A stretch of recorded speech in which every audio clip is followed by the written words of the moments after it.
All right, so today we are shooting another episode of our It's a Hard Knock Life series, and where we are talking about the most difficult parts of buying a home. So primarily for buyers, because we're talking about the hardest part of buying, but it's also good information for sellers because you get kind of an insight into what it is that the buyers are going through and where their biggest struggles are. And it might give you some ideas and help out with some of the creative ways to put a deal together to make it something that works for a potential buyer that's looking at your property if you're having a hard time selling your home. So I feel like it's great information for both sides. So let's get into it. So in the last episode, we talked about credit struggles and how to deal with those. Today, we're going to talk about down payment and closing costs. This is the biggest chunk of money that a buyer is typically going to have to come up with. And I guess we should lump in inspections and all that sort of thing. But basically, this is the money that the buyer has to come up with. You as a buyer will have to come up with in order to be able to close on your home. So you've got down payment. That is the money that actually has to be put down on the home. It has to be given at closing typically. Closing costs are a big lump of money that has to be paid out in order to be able to close on the home, to pay the other people that are involved in the transaction for you. So if you are financing, then you have to pay your lender. They have fees that they charge. You typically have to pay the title company their fees. In the state of Florida, there are taxes that are paid on every real estate transaction. So congratulations, there's no state income tax, but guess what? You gotta pay taxes on your real estate transactions when you buy and sell a property. There are inspections involved depending on the property, where it's at, what it is, what it has. You can have your standard home inspection. You may be paying a roofer to come inspect the roof. You may be paying an air conditioning person to come inspect the air conditioning. You may be paying a plumber or a septic company to come out and inspect the septic. If you are doing VA financing, they require a water quality test. So you have to pay somebody to come out and take samples of the water quality for the home, whether it's on well or city water. There's all kinds of different inspections that come up. If you're buying a manufactured home, they require an inspection on the foundational supports, the tie downs, all that stuff. All of those things have to be inspected if you're financing. If you're not financing, then there's fewer inspections because there's no lender. The other thing I forgot to mention is an appraisal. If you're financing, you're gonna have to pay for an appraisal. Most lenders require that you pay for that up front. When you're paying cash, they're basically, a lot of these inspections are kind of voluntary anyways. You don't necessarily have to do them, but they are definitely advised no matter what. And most of your real estate agents are going to, if you opt out of doing an inspection, they're going to have some sort of waiver saying that they did disclose to you that and suggest to you that you do these inspections, and you're going to sign off saying that you didn't so that you can't come back after them afterwards, because it is highly recommended, especially in Florida is one of those states where it is basically buy at your own risk. Most contracts on existing homes are written on what they call the as-is contract, which means that you are buying it as is, where is. And so unless you do an inspection, find anything out, yes, the seller is required to disclose any information that they know about the home that is a material defect. So if they know there's a problem with the home, they are required by law to disclose it. However, there's a ton of things that they may not know about their home, even if they've lived in it. And if they've never occupied the property before, or if they haven't occupied it for a long period of time, then they can just say, we don't have a disclosure because we've never occupied it. We don't know. So it's your responsibility as the buyer to do your due diligence to find out everything you possibly can about the property. So that's why we recommend inspections, because once you close, it's your house. So now let's get into coming up with the money. Where can you come up with it? How can we go about finding ways to help you get into a home with less money down? So there's all different kinds of mortgage programs out there, number one. What most people consider the traditional conventional mortgage is putting 20% down. There are a ton of programs that don't require the full 20% down. The benefit to putting 20% down, and so when I say 20%, we're talking 20% down payment, so 20% of the purchase price. So if you're buying a $300,000 home, that's $60,000 that's going to go towards the purchase of the home. And then if you, obviously when you're talking down payment, you're financing, so your loan would be for $240,000 if you're buying a $300,000 home. So you pay 60, the bank gives 240. That's what you finance, but you will also, again, have those closing costs and inspection fees and everything to cover in addition to your down payment. So figure, if you're doing 20% down, the big benefit is to save that primary mortgage insurance, or PMI as people refer to it. And basically that insurance is an additional fee that you pay if you're financing more than 80% of the value of the home. You pay that mortgage insurance to protect the bank because they're giving you a loan at what they consider a higher risk than usual. And so it's an insurance policy that protects them should you default on the loan and they have to foreclose, and then they don't get enough back to cover what the loan amount is, then they can file against that insurance policy.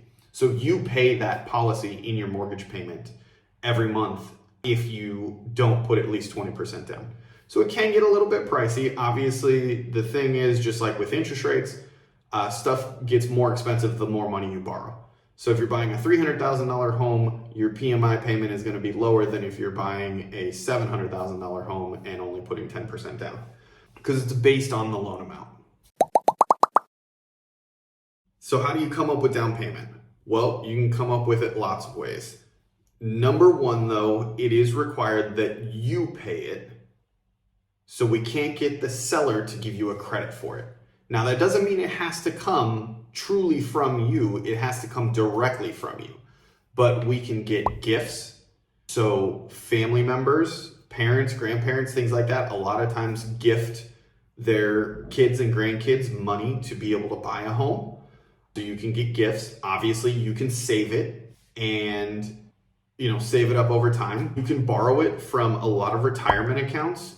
And obviously, you have to talk to your financial advisor. But a lot of times you can either pull money out permanently of a retirement account without taking any kind of penalties, as long as you're using it to buy your primary residence. You can also borrow against your retirement account. Usually they won't let you take all of it or borrow all of it, but let's say you have $100,000 sitting in a retirement account, 401k or something like that through work, and you've been saving that money and putting it away. A lot of times they will allow you to borrow against it. So you need $60,000. Great, you can borrow $60,000, which means you can take it out, and then you're going to make payments to pay it back. But the cool thing about doing that is you are paying yourself interest. So yes, you're going to pay interest. It's usually a low interest rate, but that interest goes back into your retirement account. So you're borrowing money from your future self and paying your future self interest on it. So you end up with that money anyways. So you're not really taking a loss where you would if you went to go get, say, like private money loan or something like that, or go to your local bank or credit union and say, hey, I just need to borrow some money. Can you loan me $60,000 so I can go buy this house? You don't cost yourself money because you're not paying the bank, you're paying yourself because you are the bank in that instance. So those are some of the ways to come up with the money for down payment. If you're buying investment property, then it's a little bit different. You can come up with money by bringing in additional investors. I talk to people all the time that set up some sort of partnership where maybe one of them brings the credit, but somebody else has money. Maybe one person has not good credit, but has a bunch of money in the bank. The other person has no money in the bank, but has good credit. So they form a partnership. Then they use that business entity to buy the property using the one person's credit, using the other person's money. So you can do that. There's all kinds of ways you can form partnerships when you're buying investment properties. So lots of opportunity there, a lot more flexibility there because the lending is a little bit different. But when you're looking at primary residences, it's a lot of times it's either savings that you have, gift money that you've been able to get from a family member or something like that, but the money has to come through you somehow. And typically there are limits on how much you can get and that sort of thing for gifts and things like that. Then to cover the closing costs and fees associated, that's totally different. That's separate. You can also get gifts for that, but that we can also get the lender to contribute. Or not the lender, I'm sorry. Yes, you can get the lender to contribute too, but that's not what I was intending to say. What I meant was we can get the seller to contribute a lot of times. Now, obviously it depends on the conditions of the market. A couple of years ago, no seller was willing to contribute anything because the market was such a strong seller's market. All the buyers were competing. It was really difficult if you didn't have the cash to cover it. It was hard enough just to get a seller to accept your offer when you were financing, let alone you need credit, you need help, you need additional money from the seller to cover fees and things like that. Those offers were very, very few and far between in terms of getting accepted. Now that the market softened up a little bit, now we're back to being able to get the seller to provide credit a lot of times and be a little bit more flexible, help out the buyers, and be a little more creative to help make a deal work. Now, back to what I said a minute ago, in that we might be able to get the lender to help out as well. There are a lot of times, and it depends on the lender, they all have different terminology for it. I've heard premium pricing used many times, where basically what they will do, if you need additional cash to be able to close, to cover those closing costs and things like that, many times what we can do is have the lender bump the interest rate a little bit.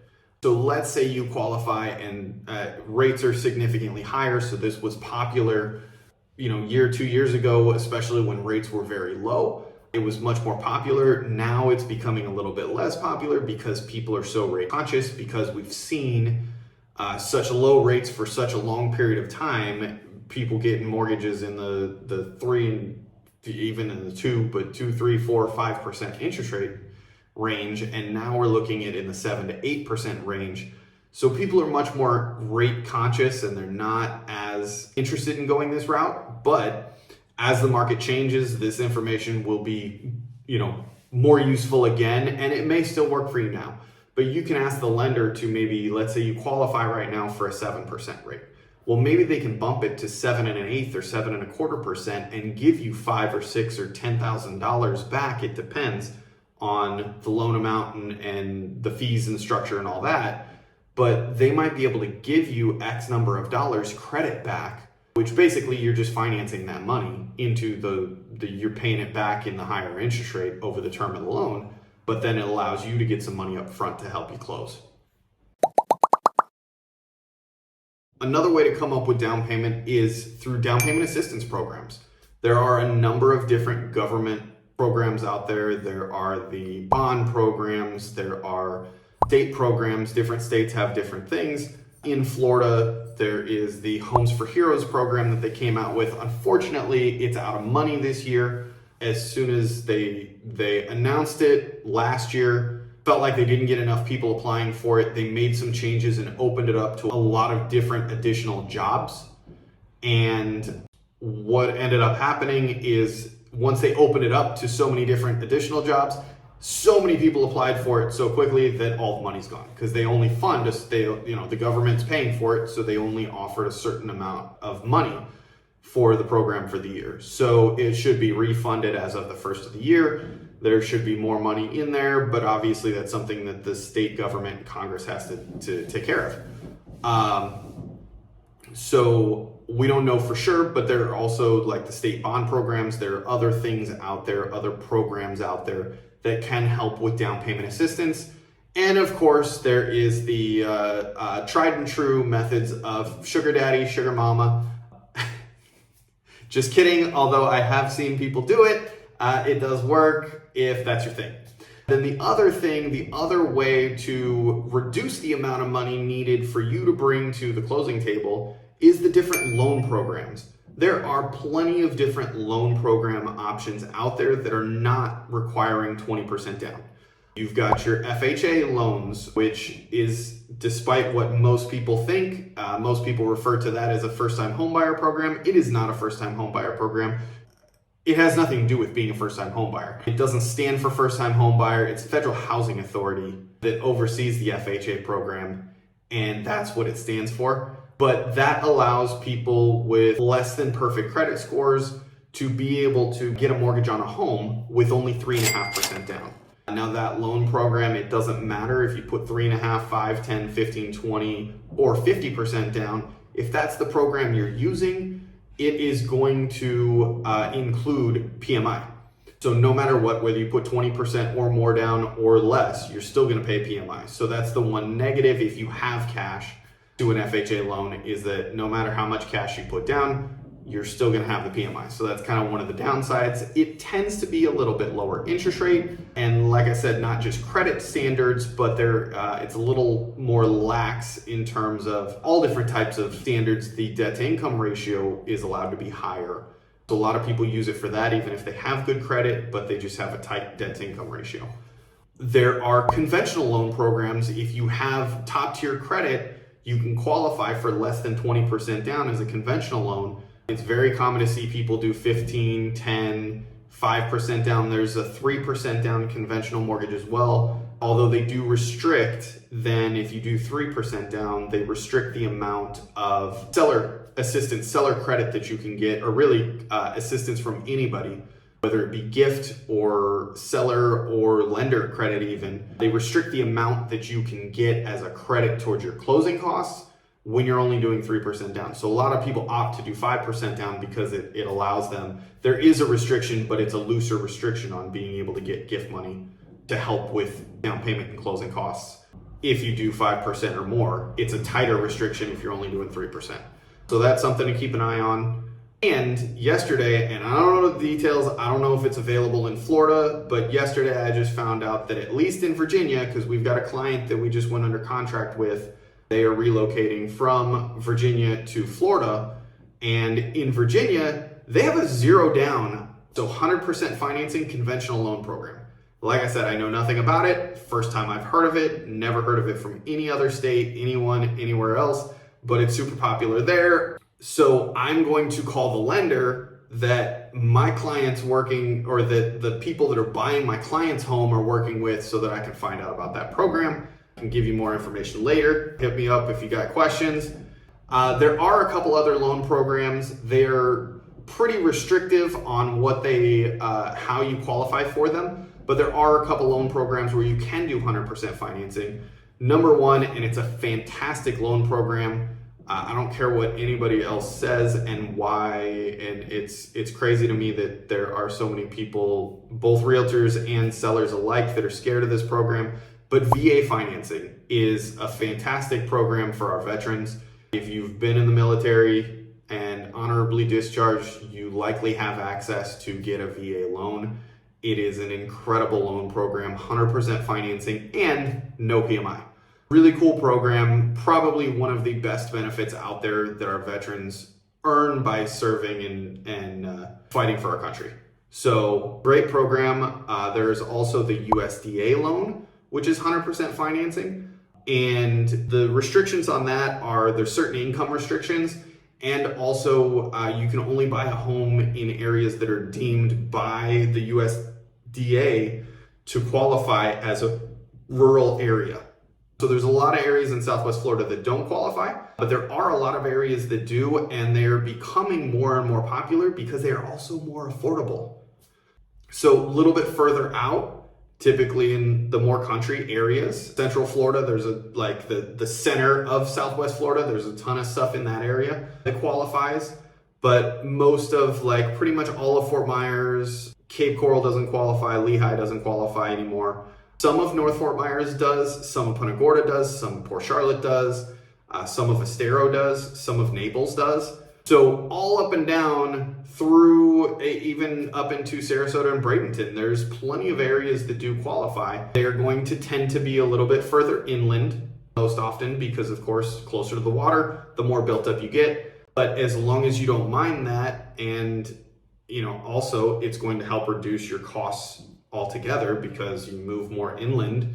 Your insurance costs tend to go lower. The homes are more affordable, so you can tend to be able to, for similar money, buy a newer home, more updated, built to the most recent codes, so lower insurance costs. So all around more affordable, typically, if you're looking at that sort of thing. So USDA is another great program.